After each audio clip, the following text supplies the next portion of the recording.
اسمها عبلة وعنتر. على قصة أجمل حبيبين ياما سمعنا زمان حواديت.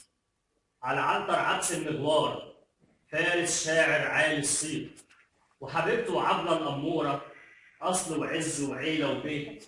بس خلاص الحال اتغير، شوفوا معايا وقولوا يا ريت. عبلة بتصحى الساعة 12، عندها بعد الظهر عيادة، وقالت له حضر لي فطاري والغدا برضه زي العادة، وما تنساش يمكن اتأخر، جهز أكل لسوس وغادة، وإن ما عرفتش تعمل حاجة انده للست أم حماد.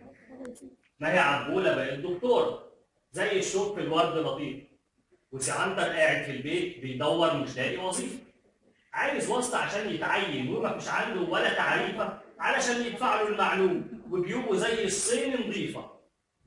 عنتر واخد أعلى شهادة بس الدنيا معندة معاه، مرة يلاقي و20 دقة شغلة في أي مكان يلقاه، علشان كل وظايف الدنيا طالبة مؤهل مش وياه إنه يكون أمورة وحلوة وشعرها في الكوافير عاملاه.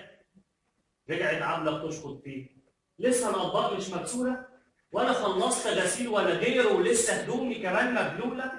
دخلت جوه المطبخ شافت إن البامية مش معمولة، راحت نادها أنت يا نيلة هي ايديك الاتنين مشلولة.